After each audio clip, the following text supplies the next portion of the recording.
Em nome do Pai, do Filho e do Espírito Santo. Amém. Louvado seja nosso Senhor Jesus Cristo e para sempre seja louvado. Venha Espírito Santo ao nosso encontro para te agradecermos por essa manhã tão abençoada que o Senhor falou conosco. Glória a Deus por essa palavra de hoje. Obrigado, meu Deus, por este encontro. Obrigada porque o Senhor insiste em unirmos na fé. Que este dia seja abençoado, Senhor, na vida de cada um que está aqui presente. Abençoe as famílias, as casas. Aumente a fé de cada um de nós, Senhor. É o que te pedimos nessa manhã. E Nossa Senhora que nos acompanhe sempre, nos levando até o seu Filho, levando nossas intenções até o seu Filho. Bom dia, meu irmão, minha irmã. Que manhã bonita, que manhã abençoada, clamando ao Espírito Santo. Nosso coração se enche para ouvir a Deus. Que lindo.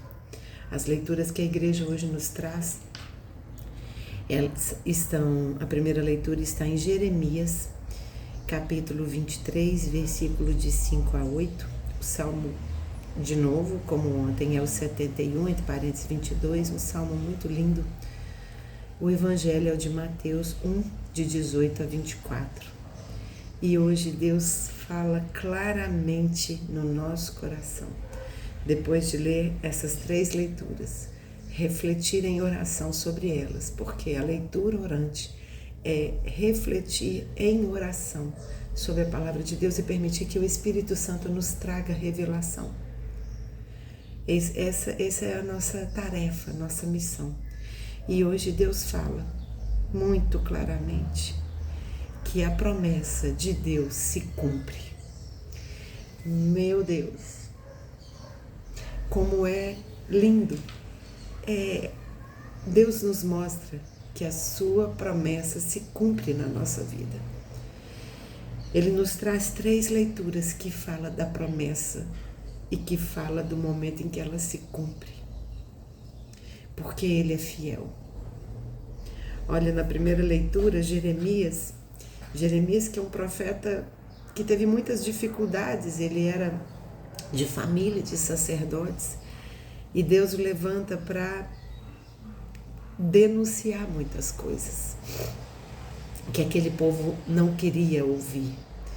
Então, ele era muito recusado, negado, ele era muito ofendido, porque ele falava de verdades que Deus mandava. Meu irmão, tem alguma verdade que Deus está usando pessoas para te mandar hoje que você está recusando? Eu acho que a gente passa por isso sempre. E se hoje nós estivermos passando por isso, eu peço a Deus que nos abrande o coração para que a gente escute a palavra deste que Ele está mandando para dizer onde estamos errando. Porque aquele povo não queria ouvir Jeremias. Ele não queria ouvir. Porque ele falava daqueles, ele revelava o pecado. Então, às vezes, alguém está te revelando algo que você não está fazendo certo, irmão. Acolha. Porque Jeremias foi pouco acolhido. Mas quando ele denuncia o pecado, não é para ficar nos acusando. É Deus mandando ele nos dizer que isso está errado. Corrija. Deus levanta Jeremias para denunciar os pecados, mas para dizer que virá algo que nos libertará, para nos dizer, corrija enquanto é tempo, irmão, porque virá o Rei justo. Jeremias então anuncia o justo que brotará da casa de Davi, o Rei que governará com sabedoria, com justiça, com equidade. Atenção a esta palavra que os profetas usam muito. Eles sempre dizem que o rei governará com equidade. Não é dando tudo igual para todo mundo, mas dando o que cada um necessita. Por isso que Jesus veio pelos pecadores, porque a cada um Ele dará o que precisa. Então vamos voltar aqui no que Isaías, no que Jeremias está profetizando, que virá um rei e que nos salvará. E principalmente, olha que bonito, ele juntará todos. Ele juntará todos. A promessa de que virá um rei, que este rei é Jesus, é a promessa de que ele juntará todos os povos. Que bonito, né? Que Deus faz conosco, que Deus faça conosco o que ele fez com esse povo, trazendo ali a exortação e trazendo a palavra que profetiza na nossa vida, a salvação. Uau! Como isso é lindo, porque ele nos chama para unirmos todos em um só corpo. Por isso Jesus fundou a igreja, porque ele nos quer unidos em um só corpo que ele fundou. Uau! Que lindo isso! O Salmo, que apesar de repetir o mesmo de ontem, hoje, combinado com as leituras, Deus nos fala um pouco mais. Ele nos fala que o salmista vai dizer que Deus vai entregar a nós um Messias que governará pelos humildes. Humildes, não estamos falando de rico e pobre, estamos falando de humildes de coração. Aquele que hoje ainda tem o coração arrogante, saiba que Deus precisa de uma pequena brecha para entrar no seu coração. Essa brecha se chama humildade. Uau! A humildade, ela vai abrir nosso coração para Jesus entrar. E ele vai dizer que ele vai trazer também, assim como o profeta falou, justiça e humildade. E ele vai dizer àqueles que precisam, invoquem. Invocar, clamar a Deus é dizer: Deus, não é por minhas forças que eu vou vencer, mas por tua misericórdia. Então, invocar a Deus é para os humildes. Os arrogantes vão achar que ele mesmo vai resolver seus problemas.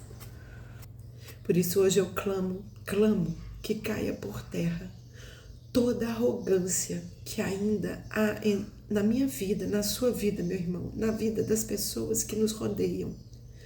Eu clamo a Deus que a arrogância caia em nome de Jesus, para que a gente receba esse Messias que veio pelos humildes. Porque aí chega o tempo do Evangelho. O Evangelho, Mateus vai falar do anúncio de Jesus, o anúncio do nascimento de Jesus. Lembrando que Mateus, o Evangelho de Mateus, ele é escrito para o povo judeu. Mateus era judeu e ele, através da sua escrita, ele queria trazer convencimento com a bênção do Espírito Santo, para que aquele povo judeu entendesse que Jesus era o Messias. Ele quer mostrar em todo o Pentateuco, em todos os 5 primeiros livros da Bíblia, ele quer mostrar para o povo judeu, que Jesus era o Messias que estava lá dito pelos profetas, por Isaías, por Jeremias, por todos os outros que falaram do Messias que viria. Então ele conta que pela virtude do Espírito Santo, Maria concebeu. Mas ele dá mais ênfase ainda para José, que era filho da casa de Davi.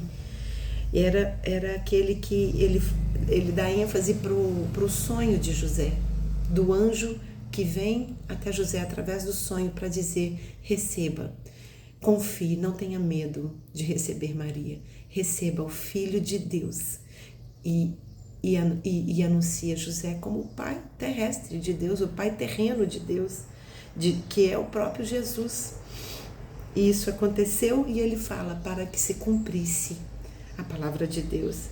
E José foi obediente e ao nascer colocou o nome de Jesus. Glória a Deus, porque esse é o cumprimento da profecia. Deus A promessa de Deus se cumpre na minha vida e na sua, irmão. Glória a Deus por essa palavra de hoje. Nós temos aqui 2 passagens que falam de promessa da vinda do Messias. E nós temos o Evangelho que cumpre a promessa. A promessa de Deus não é vazia, irmão e irmã. Transforme a sua vida para receber essa promessa cumprida na sua vida, conforme a sua necessidade. Glória a Deus, que palavra bonita. Louvado seja nosso Senhor Jesus Cristo e para sempre seja louvado. Em nome do Pai, do Filho e do Espírito Santo. Amém. Nossa Senhora de Lourdes, rogai por nós.